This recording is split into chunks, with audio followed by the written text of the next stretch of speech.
Queremos recordar que esta audiencia se viene realizando dentro del encuentro Defender la Libertad, asunto de todos,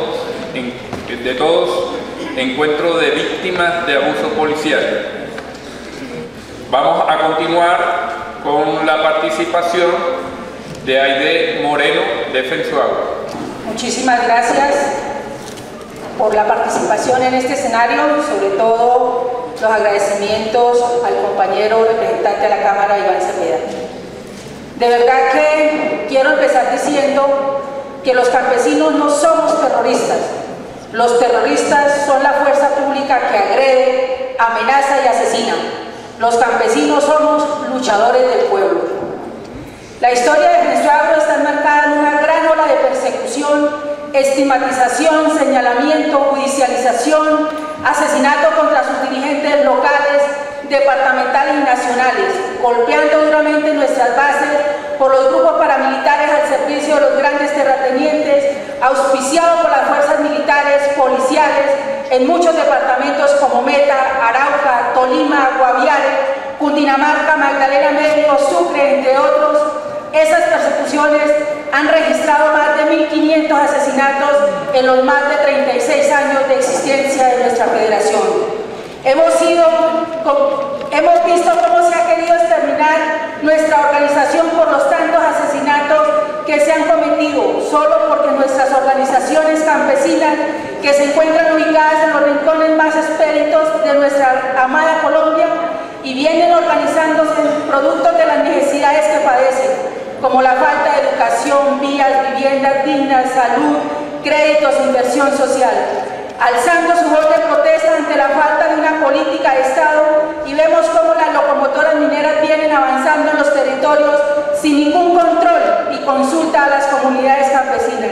Por estas y muchas otras razones es que las comunidades se organizan, se movilizan y luchan incansablemente por defender los derechos a permanecer en sus territorios y no se vuelva a cometer el desplazamiento forzado de lesa humanidad que se viene dando desde el año 2002 con más fuerza.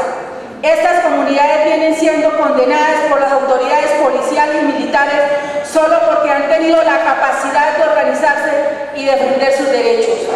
Estas políticas represivas de estigmatización y señalamiento nos muestran hoy 22 detenidos en el Putumayo, 11 detenidos en el Tolima, 3 detenidos en el Huila, 13 detenidos en el Cauca, 2 detenidos en Cundinamarca y 1 detenido en Arauca, para un total de 68 compañeros detenidos.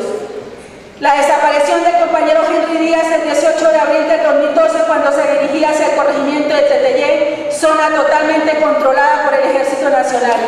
Durante este semestre del año 2013 hemos interpuesto más de 15 denuncias penales relacionadas con amenazas que se han cometido contra dirigentes y líderes de las organizaciones filiales de FENSUAGUA, sin que hasta el momento se tenga una sola respuesta frente a los avances de la investigación.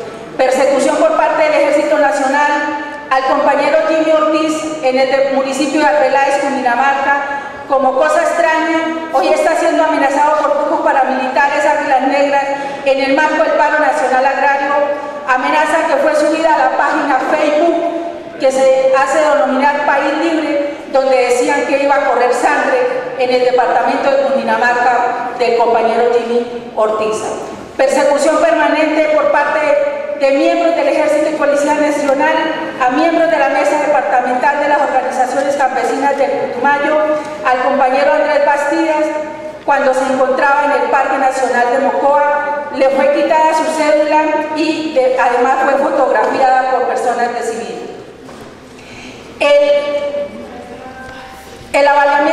El compañero Carlos Chacué fue avaliado el 22 de agosto por parte del Ejército Nacional del municipio de San Miguel. De igual manera, el compañero Carlos Julio Cardoso del departamento del Tolima fue golpeado en el marco del paro nacional agrario y hoy padece lesiones graves que le permiten caminar como lo hacía anteriormente. La persecución que fue víctima el compañero Huerta Jesús Ballesteros por parte de funcionarios del DAS en el año 2006, donde ofrecían recursos para que compañeros lo vincularan a que eran miembro de las FARC. Y como no lo lograron de esta manera, fue detenido el 25 de agosto por una orden judicial emitida ese mismo día. Los señalamientos, los seguimientos reiterativos que hemos sido objeto en la ciudad de Bogotá al presidente Eberto Díaz Montes, a Lidio García, su secretario, y a quien les habla, Aide Moreno, secretaria nacional de Derechos Humanos, sin las garantías reales a ejercer nuestro derecho de organización. Por lo tanto, nosotros exigimos de manera inmediata el desmonte del ESMAD. Muchas gracias.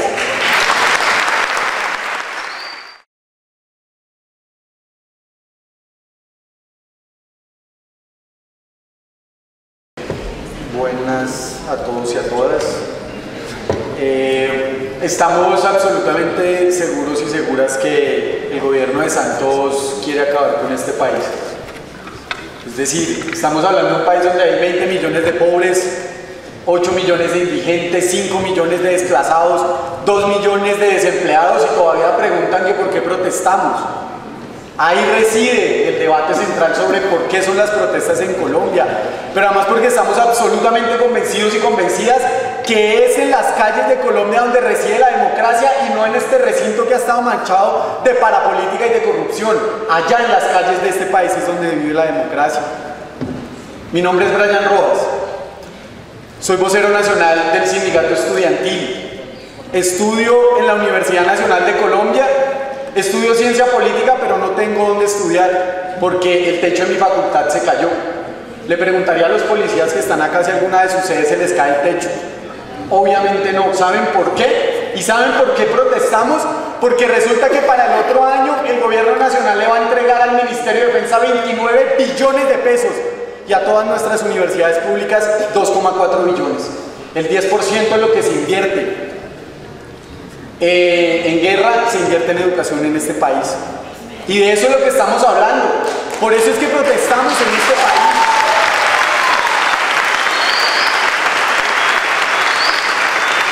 Protestamos en este país porque por cada soldado se invierten 18 millones de pesos y por cada estudiante solo 3.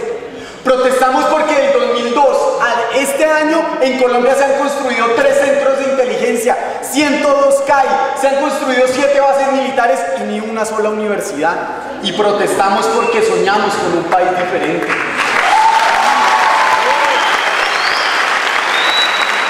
Nosotros y nosotras hacemos parte del sindicato estudiantil, que es una organización que ha venido trabajando con jóvenes, obreros y con estudiantes de todas partes del país, de secundaria, del SENA, de las universidades.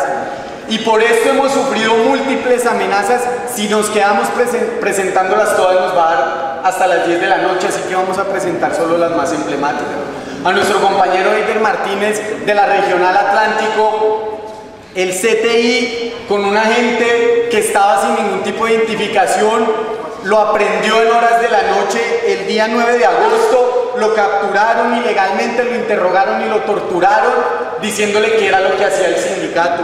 A nuestra compañera Caterine Peña, de acá de Bogotá, estudiante de secundaria, el día 29 de agosto, en el marco de la movilización por el paro campesino, estuvo convocando en horas de la mañana en las sedes del SENA y agentes del ESMAD la golpearon, la fotografiaron y al otro día apareció en el famoso cartel de los vándalos, que entre otras cosas es absolutamente ilegal y lo dijo la rama judicial y no nosotros. Eso es absolutamente ilegal porque no hay en ningún sentido juzgamiento o debido proceso.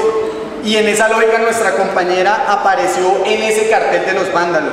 Finalmente ha sucedido una cosa grave con nosotros y en particular conmigo por ser vocero nacional de esta organización, y es que a cada región del país donde vamos está una patrulla de la policía esperándonos.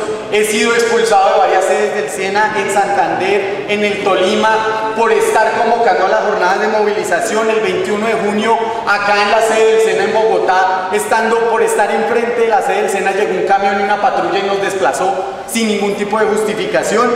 Y el 31 de mayo estuvimos realizando una jornada en el SENA de Mosquera y fui aprehendido por la policía de manera ilegal para a aplicarme la ley de seguridad ciudadana y supuestamente nos iban a dar 5 años de cárcel, pero gracias al dispositivo de abogados que logramos ese día no fue posible. ¿Qué es lo común en todo este debate?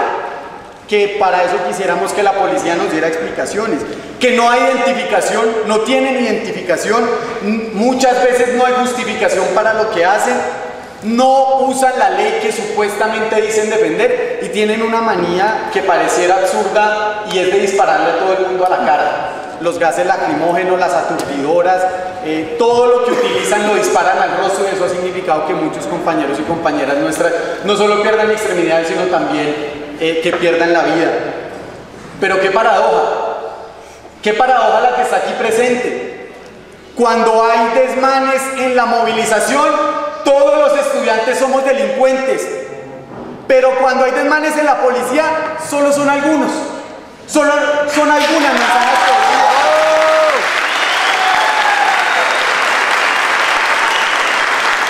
Nosotros los estudiantes no somos delincuentes, ni somos terroristas, pero lo que sí creemos es que no hay manzanas podridas en la policía, sino que como que se les pudrió el canasto. Compañeros y compañeras, para cerrar queremos exigir 3 cosas fundamentalmente. Primero, a la directora general del SENA, Gina Parodi, que se quite esa máscara de que hay un escenario absolutamente democrático, porque en cada una de las puertas del SENA hay policías esperando para cada jornada de movilización. Segundo, y esto es una exigencia a la Policía Nacional, que se retire todas las universidades del país. No queremos que sigan estando enfrente de la universidad. Pero además, sépanlo, señores agentes, nosotros no estamos en contra de que ustedes entren a la universidad, pero entren con el examen, no entrando a los golpes, a masacrar a nuestros estudiantes. Le exigimos a la policía se retire la universidad, se retire el SENA, y una exigencia particular: piensen antes de actuar. Eso es una razonabilidad que ustedes pueden leer en Kant, que pueden leer en la primera generación de la escuela de Frankfurt, donde quieran, pero piensen antes de hacer lo que están haciendo con nuestros campesinos, con nuestros estudiantes. Finalmente, le exigimos al Estado colombiano que respete los derechos de quienes aquí vivimos, porque directamente los responsables de esto es el gobierno de Juan Manuel Santos y todos sus acólitos que están allí. Y además le exigimos al Estado colombiano que desmonte el ESMAD. No queremos reformas ni cambios de tenientes ni de lo que sea como se llamen sus cargos, sino queremos que supriman el ESMAD, producto de todo lo que ha venido sucediendo en el país. Ténganlo por seguro, señores agentes, que nosotros no somos la generación que va a ver morir la libertad en Colombia. Y a ustedes, señores agentes, y en particular al señor que ha estado aquí todo el día con el celular pegado, que ha estado jugando con el celular, les queremos decir que si les preocupan las marchas, que si les cansan, pues si ustedes no los dejan soñar, nosotros no los vamos a dejar dormir. Muchas gracias. Le damos la palabra a Jorge Alejandro Espina. Buenas tardes. Bueno, mi nombre es Jorge Alejandro Espina, estudio licenciatura en Filosofía en la Universidad Pedagógica Nacional.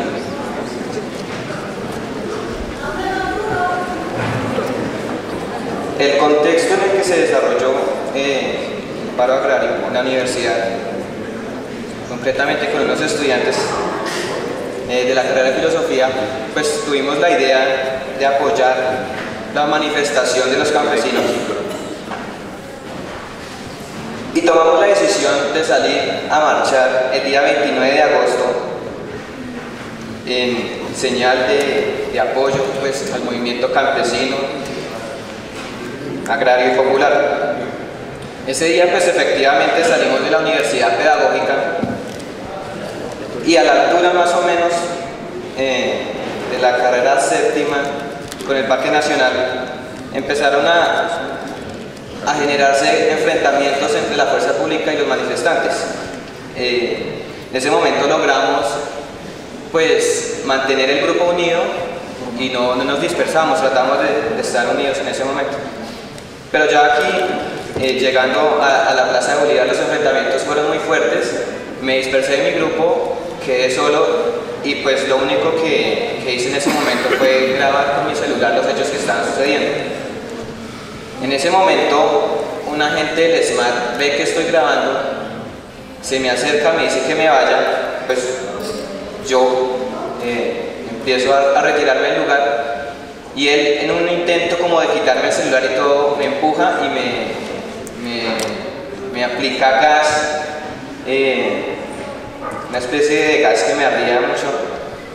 Y bueno, ese día tuve muchos problemas para devolverme a la casa, tenía la cara hinchada y al día siguiente, como todos ustedes saben, salió este cartel de los vándalos, en el cual pues mi foto estaba ahí. Nosotros empezamos a utilizar herramientas judiciales. Yo me presenté el día 6 de septiembre ante la Fiscalía con un derecho de petición para saber si había algún tipo de proceso en mi contra. La Fiscalía respondió, no había ninguno. Presentamos una tutela ante el tribunal nos respondió pues, que a mi persona no se me había violado ningún tipo de derecho. En el cartel se decía que se me iba a imputar los cargos de concierto para delinquir y vandalismo. Nosotros acudimos ante juez de garantías el día 2 de octubre y afortunadamente después de esa audiencia se logra evidenciar, por lo menos en el papel, que hubo vulneración de los derechos, de mis derechos, el derecho al buen nombre, a la honra, al debido proceso, a la presunción de inocencia. Esto en contexto con muchas cosas que han pasado en la universidad, como las amenazas a los profesores, a estudiantes, el ingreso de la fuerza pública destruyendo el campus universitario, nos permite, y ya para cerrar, quizás dejar una pregunta, no al aire sino concretamente aquí, sobre todo al gobierno y en particular en la declaración de Juan Manuel Santos cuando ordena que se configure el cartel de los vándalos y en el momento en que la policía pues lo hace efectivo, pues preguntarles, también es delito, también es crimen manifestarse a favor de los sectores abandonados, de los sectores olvidados y de los sectores reprimidos. A mi persona, desde ese día pues, se me quitó la tranquilidad. Tuve señalamientos de muchos sectores, amenazas, cantidad de cosas que perturban, que digamos la herramienta que ellos utilizaron fue la del miedo, ¿sí? Pongamos la foto acá para que este no vuelva a salir. Ellos pues no solo yo, sino la comunidad de la universidad, les hemos dicho no, a pesar de que nos bolían gas, nos bolían bolillo y me saquen a mí pues en la foto señalándome de vándalo ante toda la comunidad, no vamos a dejar de manifestarnos y decir todas las cosas.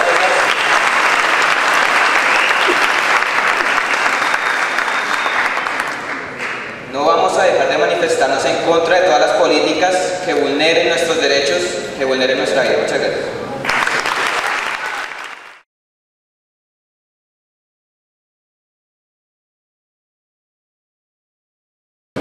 Buenas tardes, muchas gracias al doctor Cepeda y a los demás citantes de este importante espacio. Yo hago parte de la Coordinación Nacional del Comité de Estudiantes Egresados del SENA COES, que después de 14 años de dedicarse a la defensa del SENA y al patrimonio público ha tenido innumerables ataques por parte de la fuerza pública en las distintas regionales donde tenemos actuación en el país, y queremos hacer referencia de manera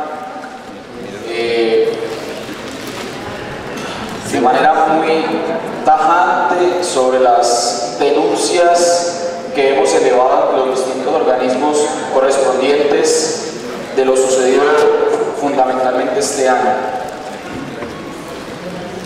Toda la comunidad y la sociedad se dio cuenta que iniciando este año se dio un proceso de confrontación muy fuerte con la administración general del SENA y que tuvo un proceso asambleario muy fuerte al interior de la institución durante casi 7 semanas. 15 regionales del país estuvimos en asambleas permanentes por disputas internas en la institución, fundamentalmente en temas de calidad de la formación, y eso tuvo consecuencias con la fuerza pública que entra por orden de la doctora Gina Parodi a mediar a garrote con las exigencias que eran apenas necesarias de un grupo de estudiantes y de trabajadores de la institución. Voy a referenciar algunos hechos que creo que son importantes tener en cuenta. El 16 de mayo del 2013, en el hundimiento de la ciudad de Cali, la fuerza pública arremete contra los estudiantes que están haciendo una manifestación pacífica y deja un saldo de 5 detenidos y varios estudiantes heridos. El día 22 de mayo del 2013, en las instalaciones de Bellas Artes, mientras los estudiantes hacían una manifestación artística y por orden del alcalde Rodrigo Guerrero, quien prohibió las manifestaciones públicas por esos días, puesto que se estaba desarrollando la cumbre de la Alianza del Pacífico, tuvo como resultado nuevamente la agresión del SMAT a los estudiantes y como consecuencia varios estudiantes agredidos y varios detenidos. Dentro de los estudiantes agredidos, resaltar nuestra compañera Anabel Arias, quien fue agredida con un disparo de esas latas de gases directamente a su rostro. Denuncia que fue bastante importante porque tomaba relevancia el nombre de la compañera, quien además es, lo recordará el representante Cepeda, es la hija del compañero Wilson Arias, quien fue agredida también en ese espacio de movilización. El 4 de junio, las instalaciones del SENA en la ciudad de Cali, el complejo Salomé y el centro de la construcción, fueron ocupados por más de 400 efectivos de la policía y del SMAT, quienes durante 8 días estuvieron instalados en la sede del SENA, impidiendo el ingreso y la dinámica de los estudiantes y trabajadores en la institución. Durante ese tiempo se presentaron varios enfrentamientos. El día 7 de junio, agentes infiltrados de la policía, que después fueron debidamente identificados, arremetieron contra los estudiantes y dejaron un saldo de 8 estudiantes heridos, 2 egresados y 8 estudiantes detenidos. El 13 de junio, el SMAT nuevamente intenta detener por la fuerza una movilización pacífica de los estudiantes y trabajadores. 2 hechos adicionales. En este mismo tiempo fueron agredidos estudiantes en la regional de Caldas, en la regional de Risaralda, en la regional de Antioquia, en la regional de Bogotá. Y además queremos resaltar 2 hechos que son sumamente preocupantes. Con panfletos como estos, entregados a estudiantes y dirigidos personalmente a 2 estudiantes y compañeros de nuestra organización, se declara objetivo policial a 2 compañeros nuestros. Una de ellas, nuestra compañera Joana Villano, en la regional Cauca, fue retenida en un carro sin placas, fue amordazada, fue ultrajada, fue interrogada y posteriormente amenazada, al igual que nuestro compañero René Fernando en la regional de Nariño. Nosotros hacemos responsable, además de la fuerza pública, a la señora Gina Parodi como una de las mentoras de la intervención violenta de la fuerza pública en la actividad de protesta pacífica y civilista del SENA, y solo esperamos que la directora no pretenda hacer en el SENA lo que sucedió lamentablemente en Univalle, donde todavía hoy reclamamos por la impunidad del caso de nuestro compañero Johnny Silva. Esperamos que las actuaciones de Gina Parodi y de la policía en el SENA no vayan a llevar a un destino trágico como el que ya ha tenido Univalle en varias ocasiones, como en el mencionado compañero. Muchísimas gracias.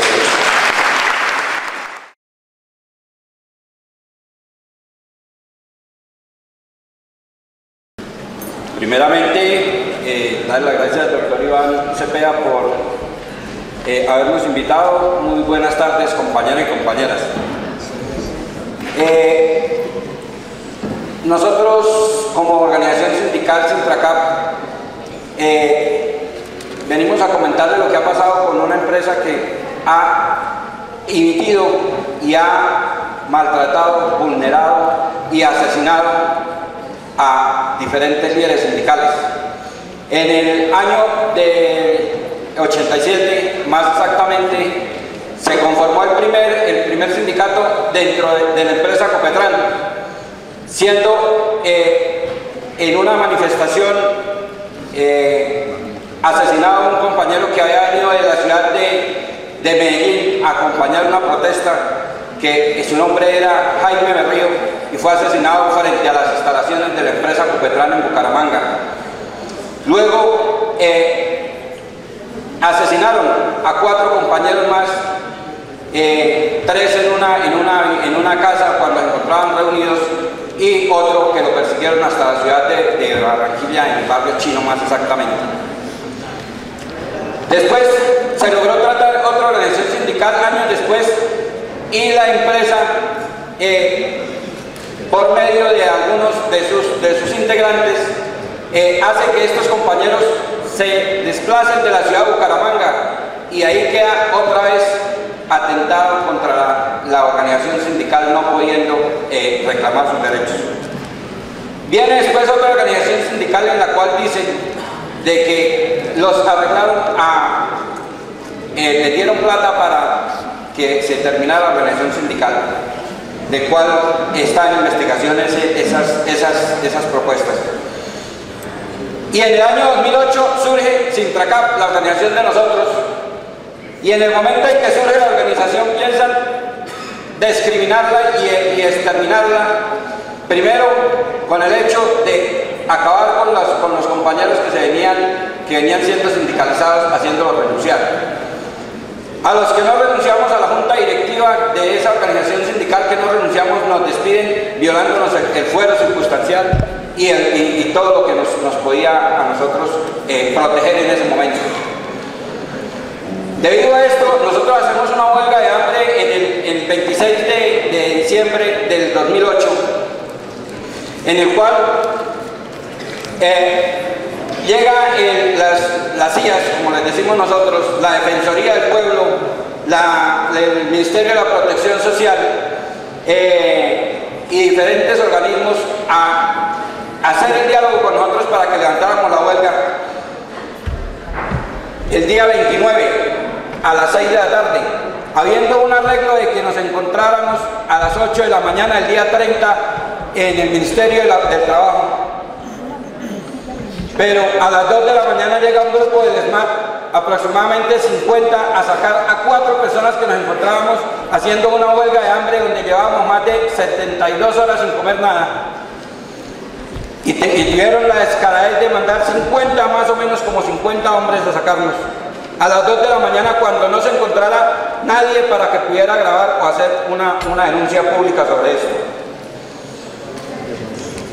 Nos vamos al otro día a las 8 de la mañana, no a la reunión que habíamos conformado, sino a la Defensoría del Pueblo a colocar la denuncia. Y cuando llegamos, la policía nos estaba esperando para golpearnos y masacrarnos, al cual tuvimos que ingresar a la Defensoría del Pueblo, que se puede decir que casi a la fuerza, para poder instaurar nosotros nuestra queja. Y aún dentro de la Defensoría del Pueblo, los señores policías nos estaban golpeando y echándonos gases y maltratándonos física y verbalmente, viendo nosotros en la obligación de meternos a la oficina del doctor Ancísar, encargado en ese momento de la Defensoría del Pueblo, el cual en ningún momento hizo algo para defendernos a nosotros, sino al contrario. Cuando nosotros nos encerramos aproximadamente unos 17 personas dentro de esa oficina, la policía empezó a botar gases por la rendija de la puerta que había quedado en una oficina de 3x3 donde nos estaba asfixiando. Tocó romper un vidrio para que entrara aire, y la sorpresa más grande la tuvimos como a los 3 meses después, cuando nos llega la citación de que estábamos demandados por el señor defensor del pueblo por haber atentado contra la vida de esta persona, siendo que nosotros éramos los que estábamos siendo agredidos en ese momento por la fuerza pública. Lástima que el tiempo sea corto, pero yo sí quiero decirles algo.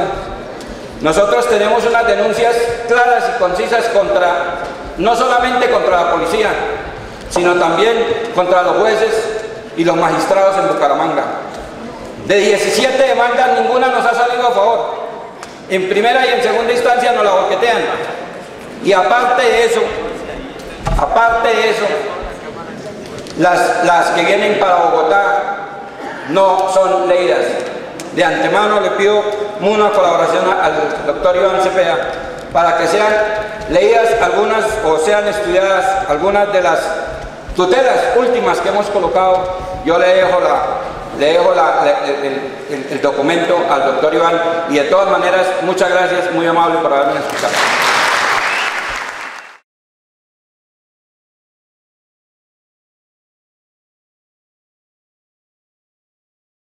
Buenas tardes para todos y todas. Gracias, Iván, por darme estos 3 minutos. Bueno, la denuncia mía es por la muerte del hijo mío en la ciudad de Cali por parte de los agentes de la policía. Aquí está el coronel. Yo le quisiera poner en conocimiento y denuncia los atropellos, el abuso de autoridad que están cometiendo los agentes de la policía en el distrito de Agua Blanca, en el cual los agentes se quitan los chalecos reflectivos, se los tapan con los chalecos antibalas, cometen arbitrariedades contra los jóvenes, los detienen arbitrariamente, les pegan, los llevan a una estación, los bañan con agua y les pegan. Yo creo que eso tiene que tomar cartas en la Junta de Cartas el comandante de la policía a nivel nacional, porque es que no se puede seguir cometiendo abusos de autoridad contra jóvenes y amenazándome a mí como víctima. 2 agentes de la policía de Estación El Diamante que estuvieron o están involucrados en la muerte del hijo mío, venir a amenazarme a mí de que no dejara de incentivar a la comunidad del distrito de Agua Blanca para denunciar todas esas muertes de jóvenes que han habido arbitrariamente por parte de la policía, por parte de agentes de la policía que no debían estar en esa institución. Yo sí quiero dejar muy claro en eso, señor coronel, porque es que la brutalidad por parte de agentes de la policía en el distrito de Agua Blanca se está desbordando. Se está desbordando tanto de que los muchachos no son los del problema. El problema es estos agentes de la policía que no debían de portar ese uniforme. Y dejan claro de que he sido amenazado por agentes de la Estación El Diamante de Cali. Muchas gracias a todos.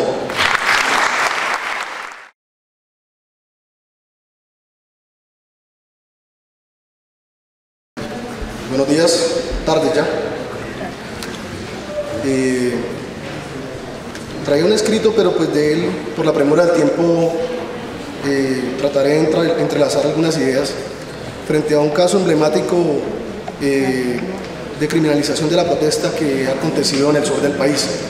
El 2 de octubre del año 2011, con ocasión de una orden de captura emitida por el fiscal 16 especializado de la Unidad Antiterrorismo de Bogotá, en un operativo simultáneo realizado en los departamentos de Huila y Caquetá, fueron capturados Luis Fernández, defensor de derechos humanos, Carlos Lugo, artista, los estudiantes Jorge Eliezer Gaitán, Omar Marín y el docente Omar Cómbita, ellos señalados de hacer parte de las estructuras de la FARC.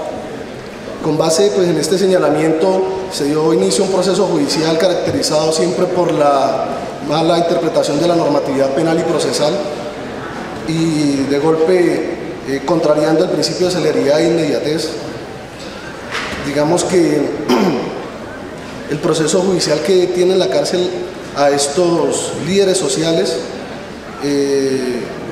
ha sufrido o ha gozado de matices probatorias que no conducen seriamente a demostrar su responsabilidad penal. En principio se le propusieron 3 cargos: rebelión, concierto para delinquir y administración de recursos provenientes por actividad terrorista. Sin embargo, la defensa ha logrado desvirtuar tales señalamientos y en ese orden de ideas la Fiscalía solamente ha podido tercamente seguirles endilgando el delito de rebelión. Estos líderes sociales, pues, una vez fueron capturados, fueron traídos a la ciudad de Bogotá, recluidos en la cárcel Modelo, en el pabellón de alta seguridad, posteriormente trasladados a la cárcel de Cunduy en Florencia, nuevamente a la Modelo en Bogotá, seguidamente a la cárcel Las Heliconias en Florencia. Y bueno, cabe resaltar que, pues, sobre todo la cárcel Las Heliconias es un establecimiento penitenciario para condenados, y en el caso de ellos no han sido condenados, son apenas sindicados, ¿sí? Llevan 2 años, 1 mes y 13 días privados de la libertad sin que hasta ahora se haya podido resolver totalmente la audiencia preparatoria, ¿sí? Y bueno, la defensa ha acudido a un juez de control de garantía solicitando la libertad por vencimiento de términos. En varias ocasiones la Fiscalía no acudió a dicha audiencia. Al fin logró hacerse el 27 de mayo de este año y, digamos, la solicitud de la libertad fue negada, digamos, bajo el argumento de que los traslados que no realizó el IMPEC para la realización de las audiencias no se realizaron, no contaban, digamos, en los términos, por cuanto el IMPEC no hace parte del Ministerio del Interior. Bueno, hoy a las 11 de la mañana se suponía se daba una audiencia que es, la apelación, la audiencia de apelación de la solicitud de libertad por vencimiento de términos. Estamos de todos modos a esperas de saber qué ha sucedido con dicha audiencia. Cabe resaltar, pues, la inoperancia de los funcionarios que han estado al frente de este proceso judicial y recalcar que son 2 años, 1 mes, 13 días que los compañeros han tenido que pasar en las cárceles. Muchas gracias. Okay.